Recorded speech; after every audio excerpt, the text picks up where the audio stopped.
Far-left radical Democrats are rising in the party, and now centrist Democrats are trying to fight back with a promise to America that promotes capitalism over socialism. Watch this.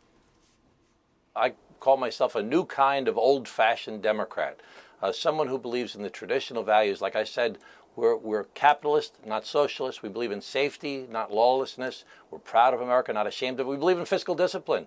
And we have to organize better. And to organize that effort of traditional democratic values, we have to do the hard work necessary. And it's going to be a long slog. It's going to be a real battle. But that's what it takes to make change in our country. All right, Florida Congressman Carlos Gimenez joins me now. Congressman, these centrist Democrats seem to be facing a really uphill struggle. How are they going to fend off what I keep calling the very aggressive socialists? I don't think they can. And they're losing the battle big time. And so can you imagine that you actually have to sign a document that says that you want secure borders, that you support capitalism, and that you're patriotic? I mean, you have to go that far to actually sign a document like that. That shows how frightening this Democrat Party has become, and that they can never, ever, get the reins of power, because they will change America fundamentally. And by the way, what's happened in New York, and those supposed Democrat socialists, no, they're not. They're actually fascists wrapped around socialism.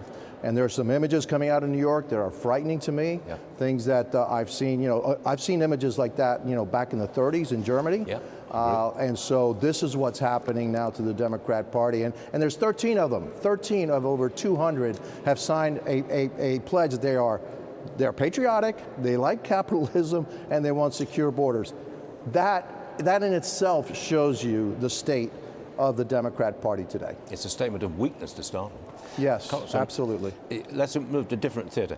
Iranian drones struck a Singapore flagged cargo ship leaving the Strait. Seems like the Revolutionary Guards were behind that attack, and they are determined to wreck this deal. When do we take action against the Revolutionary Guards? Well, I mean, that's up to President Trump. But it was one attack. So I know they're still trying to negotiate something with them. Look, Stu, I mean, you and I have had this conversation. I'm not really optimistic about these negotiations. I think that Iran will pull back at the end and test the president's will one more time, at least one more time. And if they do, then the president really needs to punish Iran. I hope that doesn't happen, but that's what I think is going to happen. And now, the Iranian Revolutionary Guard, I don't think they want any part of this deal. And so they're going to do everything in their power to try to wreck it. But also, look, I don't think the Ayatollah wants any part of this deal either. He's no friend of the United States. He's going to test us to the limit.